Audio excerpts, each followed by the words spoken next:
speak of a golden age at stage, that there's no differences and no gaps between us. So thank you to technology and your invitation to meet the family and be with the family. So when Yogesh Bhai proposed the topic, I was thinking golden age at stage. I'm not sure if that's still here I have at this moment. And then as I was thinking about it, a very beautiful image came to my mind because whatever we create and cultivate now in the confluence age is actually the blueprint for our golden age at birth. And so definitely the golden age at stage is something that we are at this time refining and really making natural so that our first birth in the golden age will be accordingly. So I was thinking about golden age, the deity, and a very lovely thought came to me, and that was that let's look at the deity itself and think about all the ornaments. Papa has sometimes in Murli spoken about the decorations of the deities. And so I wanted to actually use all the ornaments that we normally adorn the deities with and actually connect each of it with the state of consciousness that we practice now and how that practice actually becomes our consciousness and it becomes the golden age at stage.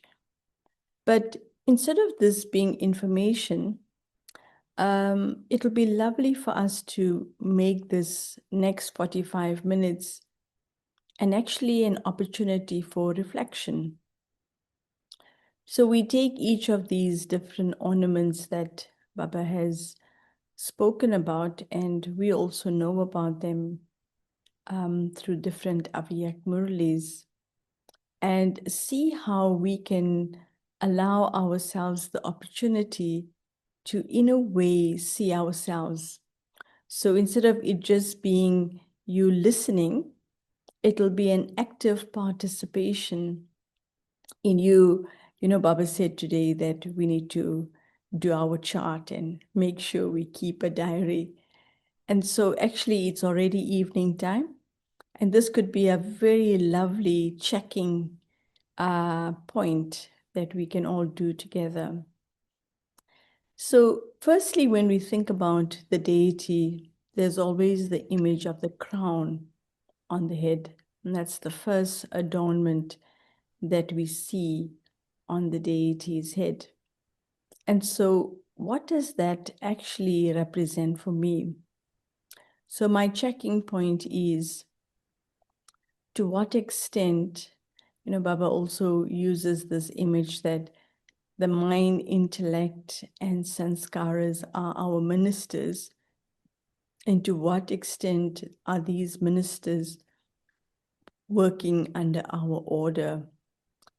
So just to check and see that for I, the soul, this mind, the intellect, and sanskaras, to what extent are they aligned to the values I, the Brahman soul, have actually observed for myself, adopted for myself, and hold very dear to myself? So are they really in line? And obviously, we have Baba's directions for our thoughts, our words, and our deeds. So we can really see that based on that, are the mind and intellect operating in such a way to give the mind the right quality of thoughts, the intellect the right attitudes and discerning power, and emerging the right sanskaras. So that's actually really the first reflection. But we also know that the crown, generally Baba says it's the crown of responsibility. So in the confluence age, the crown that Baba gives us is really service. And even service itself is done on so many levels.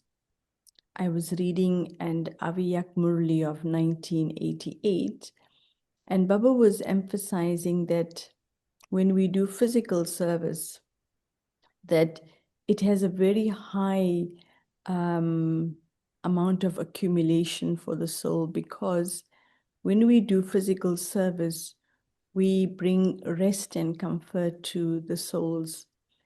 And Baba's really talking about cooking, cleaning, the seva that we would call karma yoga.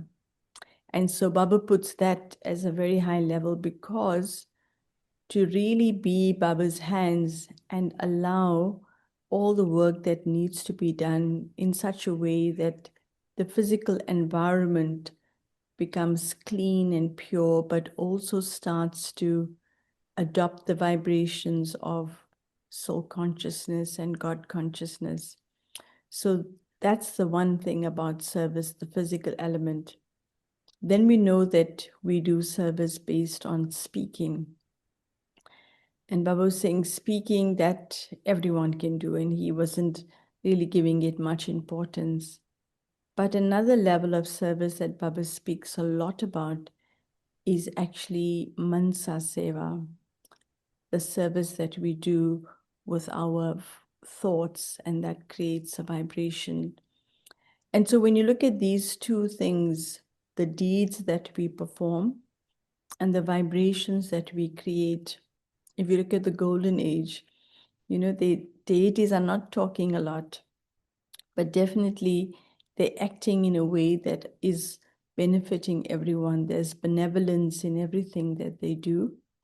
And the vibrations that they leave behind and generate is what's sustaining the whole of the golden age.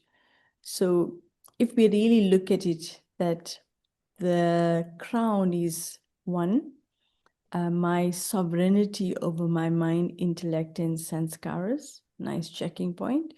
To what extent are all three in accordance to Baba's qualities and virtues and Srimad?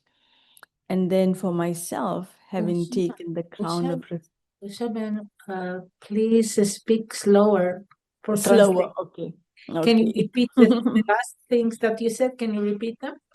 Okay, so I'm anyway repeating. So the idea of checking that at this point in time, am I the sovereign of the mind, intellect, and sanskaras? Are they working in accordance to Baba's Srimad? And that would be I, the soul, abling to rule those three faculties. And then the second aspect of the crown is really to see how I have adopted service at this time in the confluence age.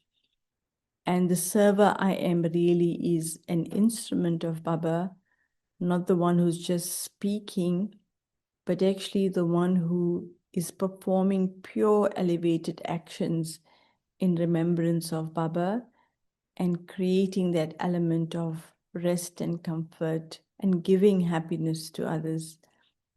And then the vibrations created through my thoughts. So that's the first crown, to reflect. To what level do I wear that crown on the head? And then just below the crown, we have the tilak. And the tilak generally is also the sign of sovereignty, but in the confluence age, the sovereignty of the tilak is that I stay awake to the awareness that I am a soul and the body has no influence. So I, this bead in the center of the forehead, sparkling energy. So checking point, to what extent do I wear the tilak?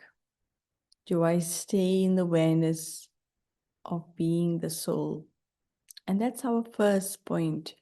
of Srimad. And then we go just below the forehead and we come to the eyes. And it's very beautiful. Baba once told us that in the golden age, we'll have little eye chains, little chains that will be worn on the eyes. And a lot of talk on how the gold is so light there that it can actually be worn on the eyelid. But the symbol of that is actually the purity of vision. To what extent, my checking point, to what extent do I see others as souls? The consciousness of the being, the soul in the center of the forehead, and my vision not going below the nose, staying at the eyes and above. Do I only see the living being, the energy?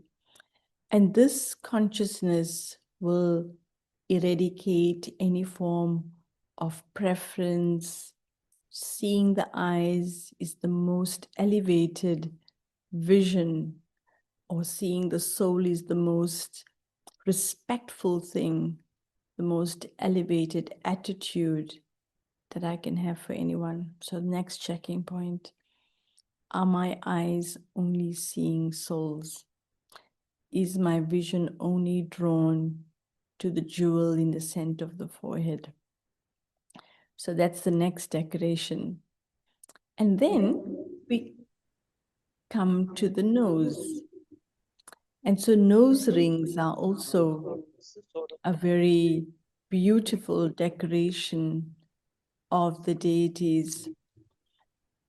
Now, you know, when we look at the nose, when somebody gets a little bit offended when you say something and then they sulk. And so it's very interesting that when somebody sulks, in a way, their dignity is taken away, or they allow themselves to step off their stage of self-respect. And so a checking point, no matter what comes in my way, no matter what people say, it's actually the nose is connected to the breath of life as well, which means at every step, are there things that actually can disturb me, take me off my seat of self-respect? So a very beautiful checking point.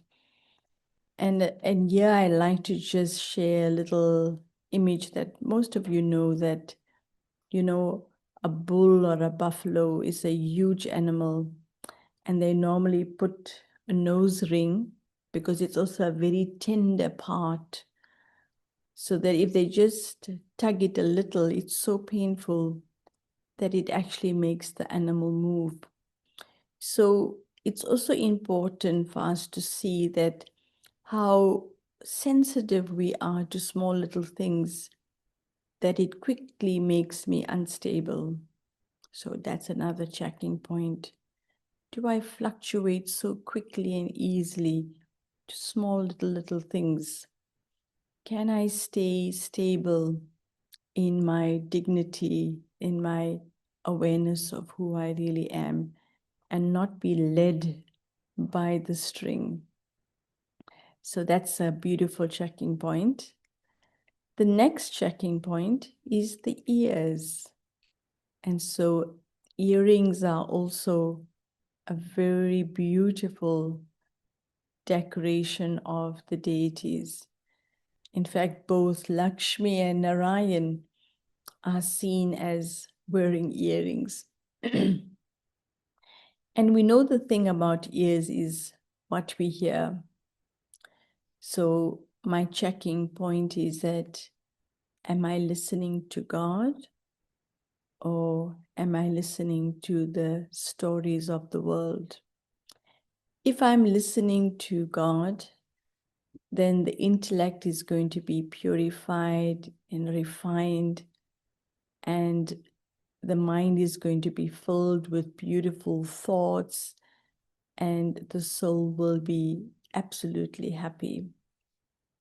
But if, because the beautiful music of the Murli, which is actually the words of God, makes the deities, the gopis and gopis, dance. So am I dancing because I'm only hearing that which God says? Or is it sometimes that I get a little bit distracted and I listen to what people say? And when I listen to what people say, whether it's gossip or just exchanging waste, and when that enters the ears, that image we know very clearly that even for a Maharati, if a little ant enters its ear, it could drive it crazy. So again, a checking point for us to see, do I allow myself to be influenced by the things people say? Or am I constantly listening to that which God is saying? And this is very important for us because one is when we listen to Baba's Murli, the words can actually go in, and so hearing is taking place. But listening is when the heart accepts and where it brings a change of consciousness. So this is a very beautiful checking point. Now, the next checking point is the necklace. And again, the necklace also, when you see what Lakshmi and Narayan are wearing, they very, very beautiful. But the necklace will always go around the neck and it will come and touch near the heart. So am I that surrendered that my heart only belongs to Baba? That's the next checking point. And are all my relationships in such a way that I win everyone's heart? Not that I'm attached, but actually the soul with its beautiful relationship with Baba has embraced the whole world as its family. And so, Baba says that everyone should feel that you belong to them.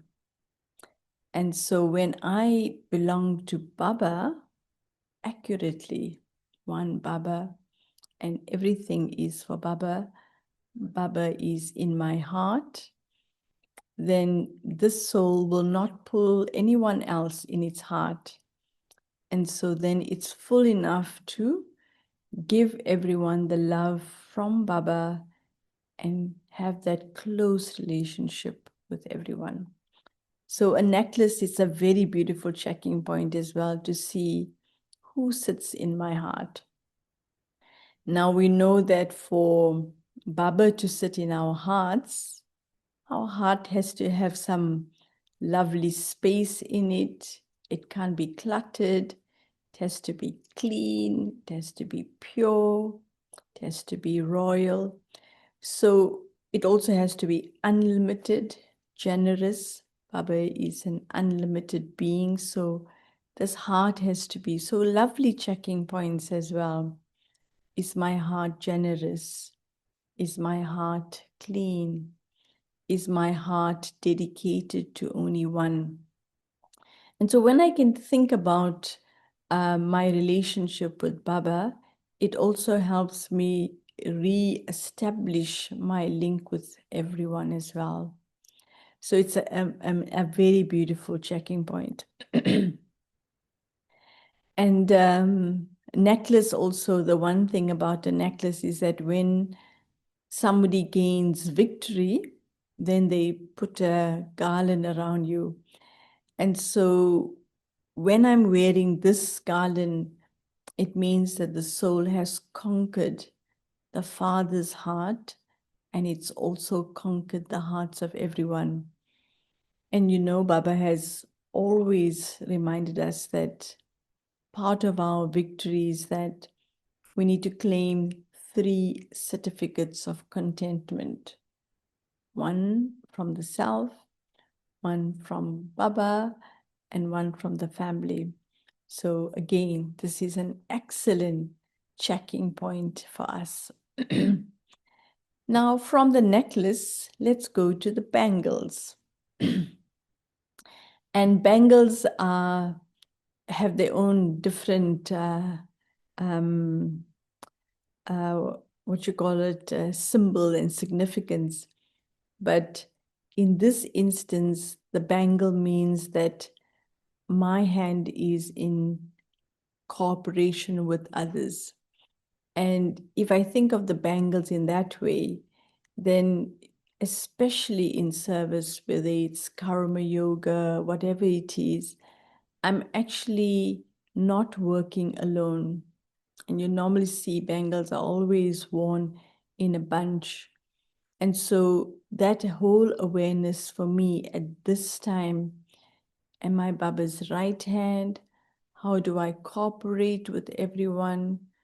Do I use my hands to bring others close to Baba? And so there's such a wide range of ways in which we can have this checking. Because, you know, in the confluence age, we do service to bring the souls who have no introduction of Baba close. But when it comes to the Brahmin family, we cannot teach anyone. Because actually, we all have the knowledge from Baba. But what we can do is, through the efforts we make, through our own powerful stage and awareness, we can create a beautiful atmosphere, we can create good company and cooperate with other Brahmins. So the bangles are really that sign of cooperation. And if we really think about the golden age as well, our Brahma Baba is already karmatit, but Baba as one individual can't be in heaven. Heaven is a collective consciousness. So on this journey, now in the confluence age, do I have the patience? Somebody is very slow, they're dragging their feet. Do I give up? Do I say, oh, they always like that? So these are checking points that we need to have, because that ability to cooperate with another, never give up. I think many of you would actually recall the kind of faith that Daddy Janki always had for each one of us. Daddy held a very, very powerful state of consciousness for each one of us. She had the vision, or she was a visionary and understood our roles. And even though we may have not 100% been there, Daddy held a powerful space so that with her vision, she would pull us into that complete stage.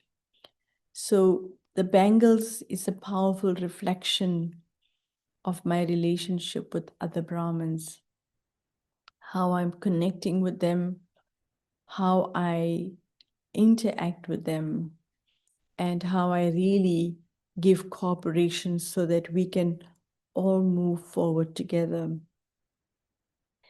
And then the next decoration that we have, which is actually the waistband. You know, if you've seen that when people wear saris, they always have a waistband to kind of keep it together. And this waistband also is a very powerful symbol, because it's actually something that gives me grounding. It's one Baba and none other, one strength and one support. So at the confluence age, where am I taking my supports from? This is a very important checking point for us. Where do I take my um, help? Who do I ask for when I need something? And so it's really a very powerful state of consciousness for each one of us to check and see that on the path, sometimes there are souls that will have beautiful skills. There are souls that are yogi, souls that are jnani. And if inside of me, I think about them as my help, then actually it means I've put Baba aside. So, really speaking, and even within Brahmins, sometimes it's easy for us to work with some and not with others.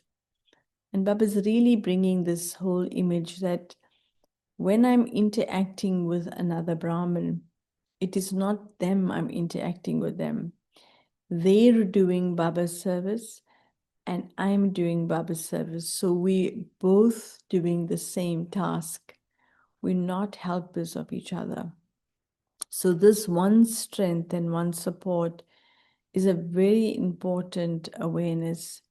So if I have that thought that, this is all for Baba, then actually, well, I need help.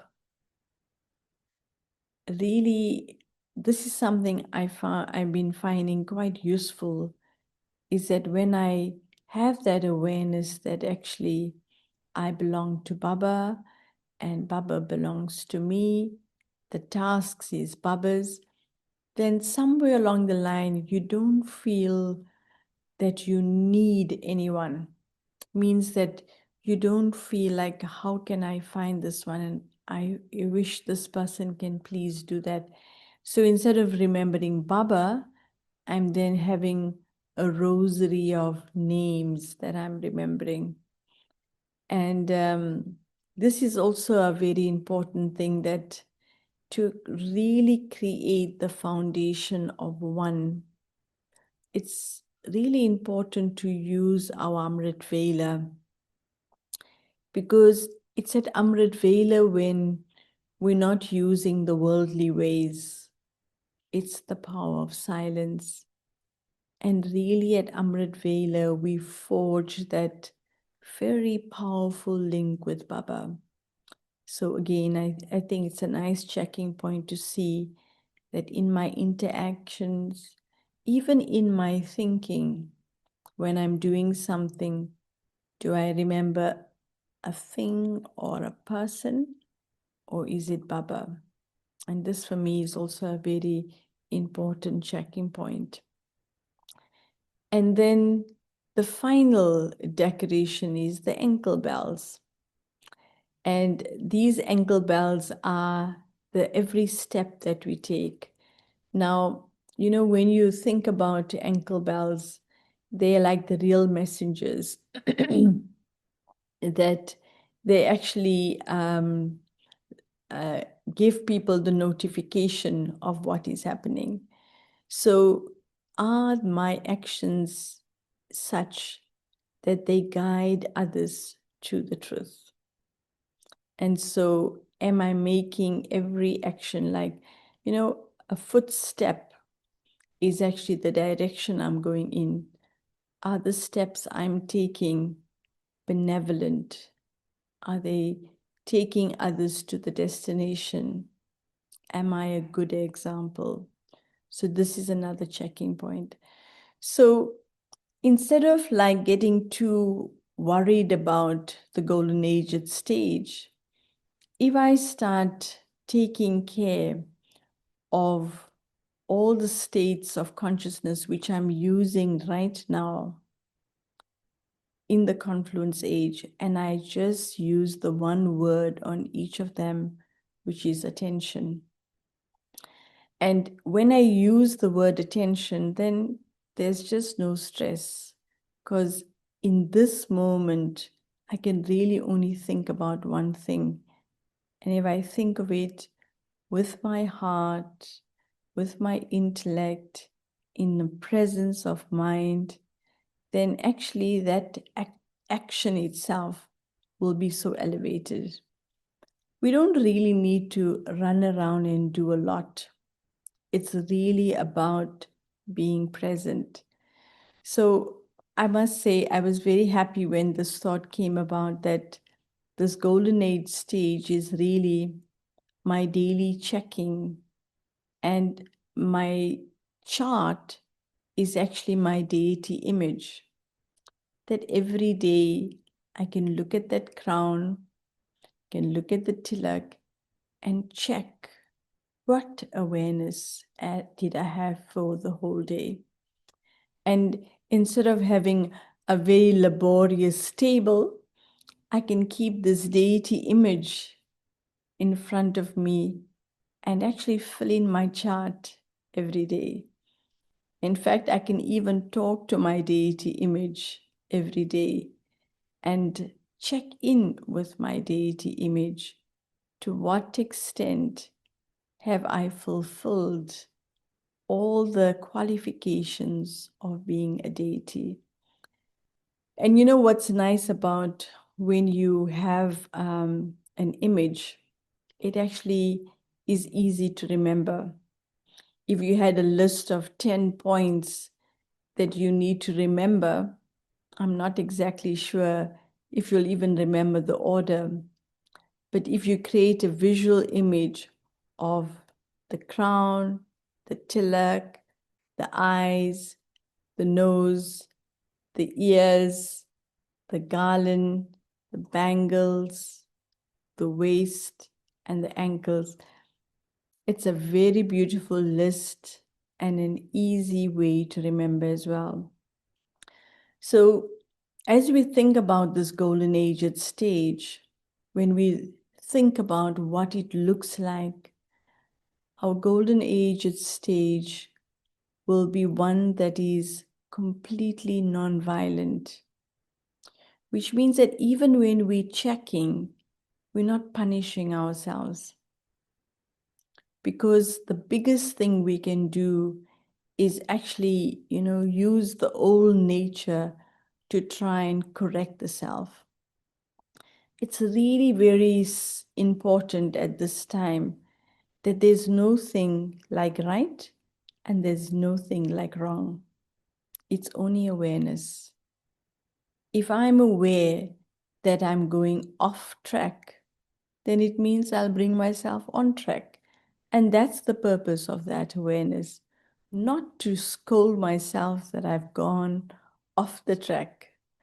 So the golden age of consciousness is really, really the state of absolute nonviolence.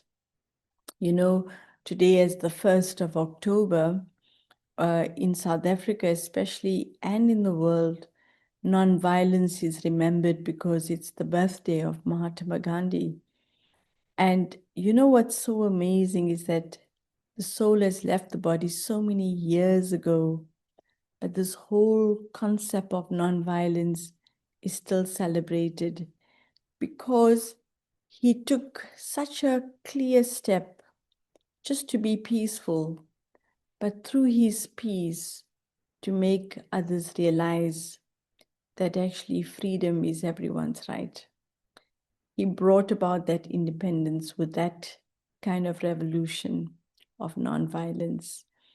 And so we, the true deities, if we use any form of violence, which is force, to align ourselves to our natural nature, it cannot create a golden stage. So definitely we need to eradicate any form of force. Comparison. Deities don't compare.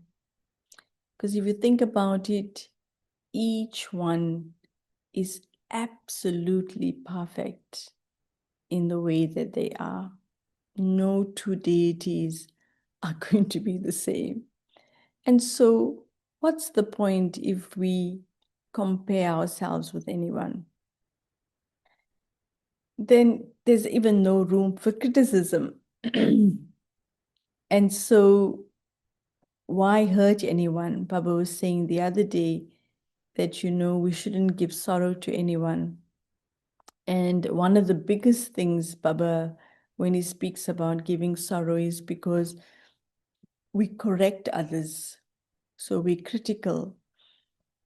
But sometimes when you think about criticism, where is it coming from? Because the ego thinks I know, and so I want to tell others. But really speaking, if I think about myself as a deity, the deity is like a tree fully laden with fruit. Its branches hang very low for everyone to reach out. There is no experience of separation or no accessibility. So that nature of being humble is really what is very important for us. And another thing about the golden age stage is that there's no difference. We don't keep spaces between ourselves. There's that real feeling of unity. And so, the image that Baba uses, that we need to become like milk and honey. And we all like kheer, whether it's vegan kheer or it's kheer. But the idea is that when that milk and sugar blends together and creates a very, very nourishing effect, in the same way how we, no matter how different we are, when we get together, what we give back to the world is something that everyone can digest. So this whole thing about us as a Brahmin family, and that's why I think it's so beautiful that we can meet, even though we're in different continents, across oceans. But when our kind of sanskaras align themselves with each other, we don't call ourselves, these are the Europeans and these are the Middle East and these are this, but we're actually just beautiful beings that are all radiating God's qualities. That is actually what will bring that final stage where the world is able to transform itself. And Baba did tell us that only when establishment takes place, once the establishment of truth is reinstated, only then will destruction happen. So there's this living on the edge. We're waiting for this destruction. But until we are already inside, and that golden age stage, the readiness inside is that no fear, no anxiety. The soul is completely carefree. It feels full. There's no feeling of needing anything. And if we're to think about all of these things that may come up here and there, when we have really given ourselves that true awareness that I am a soul and I am Baba's child and that I am a brother's soul to all 8.5 billion souls. My home is Param down. What more do we need? And so these are things that we have to remind ourselves. Whatever is happening on this physical earth, it's only a stage. And the stage will constantly have new scenes and scenery. Nothing stays constant on the stage. But what is eternal is my form, my parent, my home. And so the golden age stage really is for me to check inside. How peaceful, how pure, authentic do I feel? How loving and loved do I feel? How much happiness do I experience? What level of bliss and joy is the soul experiencing? How clear is the intellect that I have the wisdom to deal with all situations? How steady and stable do I feel? I know I have the power to deal with anything. So, this is actually the stage, not sitting on an elevated seat, being served, and people taking care of me, but actually, I can be that constant server serving others, but internally, I'm completely carefree, happy, full, enjoying this confluence age. Not even thinking, when is this going to end? It's time to go home. Even that's not a good thought, because as soon as we say, when is this going to end? We're saying, Baba, goodbye. Time for you to go. And are we really ready for Baba to go? So, Maria, I'm just thinking, do you want to take some time to ask any questions, or what shall we do? Yes, wonderful. Whatever you shared, I think that all of us really have to check properly ourselves, and all those points that you share were really very powerful. Up to now, there are no questions here, and I think that really, oops, one moment, somebody sent something to me. Um, how do we keep a chart? Okay, so what I was thinking about that, generally the chart that when we started off, would be columns and rows and checking, did I do this? Did I do that? So I know sometimes the chart can be very simplistic, like, did I wake up for Amrit Vela? Did I listen to Murli? Did I do my traffic control? But those guidelines that Baba gives us, they're just um, like lines for us to walk within. The real checking is, was I able to remember Baba throughout the day?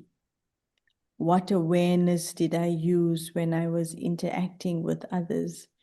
So, the idea of using the crown, the tilak, because the crown is really the responsibility for service and the sovereignty that I experience in terms of the mind, intellect, and sanskaras. So, for me, I was thinking that it's a nice way of creating a living chart to visualize my deity form, and every day check and see, are all the ornaments that I've put on this deity, to what extent am I fulfilling them? To what extent has that crown become stable? Is the tilak shining? So different ways we can make it creative and easy. But the checking that we really want is to see whether there's a shift in awareness. Am I also just remembering the information, or actually there's a shift in the way I feel about it? So if I think about listening to Murli, which means that these ears are used to listen to Baba. And when you listen to Baba, it should make you dance. So, did I experience happiness today? So, the proof of having heard the Murli and kept the Murli ringing in my ears is that I can say, today I had a happy day, I feel good. So, that kind of checking is what I think is required from Baba. Baba wants us to check on that level. And because we're talking about our golden age at stage, it's actually that final stage where there's consistency. But obviously, the daily checking is going to lead to that consistency. I'm just remembering one thing, I'm not sure how long different souls are in Gyan. And sometimes the question does come about, do we have enough time? Can we still reach what the stage Baba, Mama, our daddies, because they had 33 years and some had 80 years, and we don't even have Baba now. We don't have these seniors. So how can we?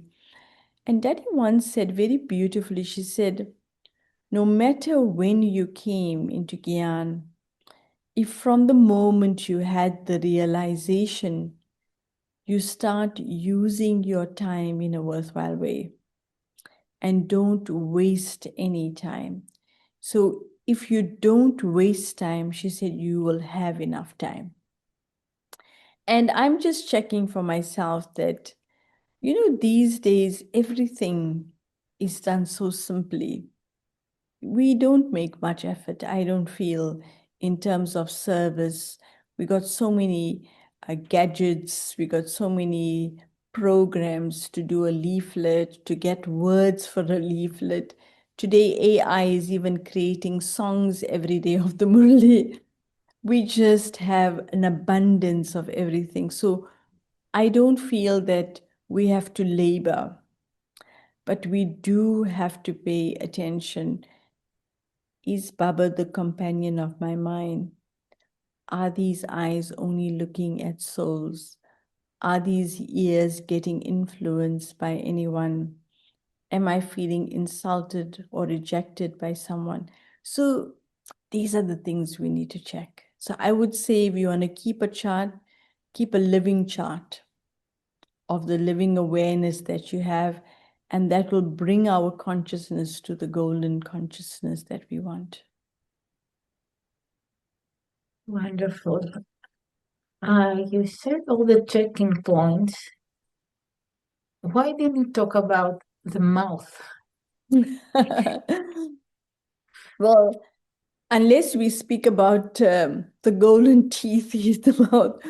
But I was just using, it just happened to me when I was thinking about how would I bring this golden ages stage in a practical way, and the image of the ornaments of the deities came in my mind. So I have not really seen any ornament that is used, but I really think that, deities don't speak too much. They basically smile all the time. So if I really want to check on that, is that I'm in silence most of the time and that there's a smile. That would be my checking point for the mouth. Wonderful. But I don't know about you, but I myself really enjoyed churning it because I must have heard it, but to think about it in this way was really, really enjoyable. So thank you to whoever created the topic. It was very enjoyable for me, and I felt Baba kind of dropped this idea into the head. So together with Baba, and even last night I felt it was so special actually. Just thinking about these things, it became almost like a reality. Yes. I don't see any other questions here. So reading your bio, you are doing so many things. How do you manage to do all these things? Um, because we have been in a city that is like, well, at least I'm here for 30 years.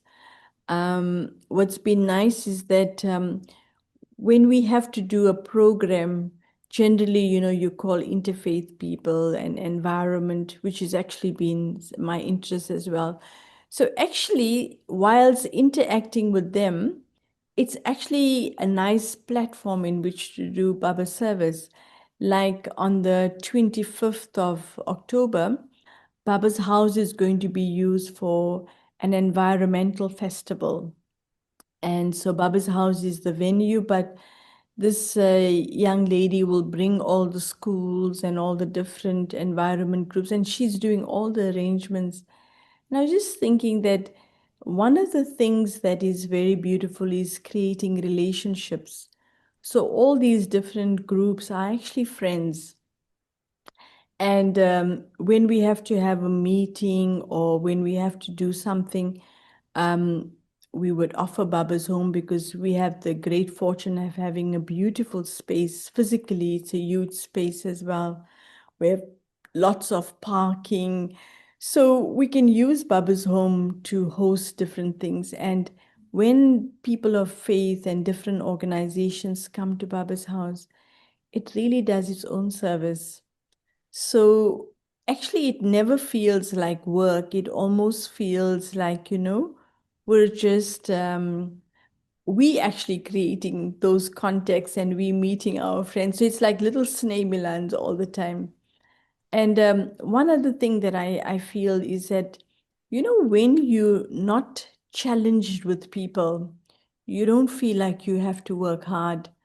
Literally, these souls are friends. And so, creating partnerships like in December, we're going for the Unia that's happening in Nairobi. And we needed two more seats, two more badges for our youth. And a sister organization that I'm a member of and also used to be the board member was the South African Faith for Environmental Issues.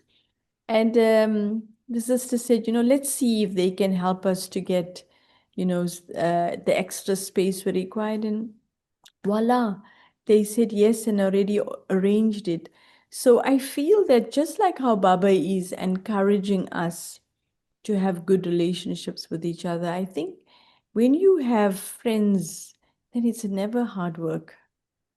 And we always like to spend time with friends. So I must be honest, it doesn't feel hectic. It feels lovely, and it's yeah. Sometimes I think it's just an opportunity for learning to getting to know new people. Um, I found that at the moment I met the president of the Council of Churches, and it's a huge organization because all the churches belong to one. And the president of that specific group is such a beautiful soul. And the sister who I'm in contact with, she gets Baba's meditation every day, and she gets a thought card. And when they have meetings, they use our thought cards or blessings and meditation in a Christian institution. So I'm just thinking, just because we're friends, it doesn't feel like we, doing somebody else's thing. It's like we're just sharing. So I think that's a nice way of doing service without feeling it like a burden. Very nice. There is it's a question. As the time gets close, what will be service going to be in foreign lands? Most of the deity souls are in Bharat, and the message can be given quickly through media. So, what is a service that needs to be done going forward in foreign lands? I'm thinking that one of the fee and I already can see it working for myself that when I pay attention to Amrit Vela and keeping Baba close, I'm also remembering the 2 weeks ago when Enrique was reading the Murli, he was sharing his experience that he had to be speaking to people in the medical field and they were doctors and all. And he just kept thinking about Baba and keeping Baba close and giving an experience. And the souls really had an experience.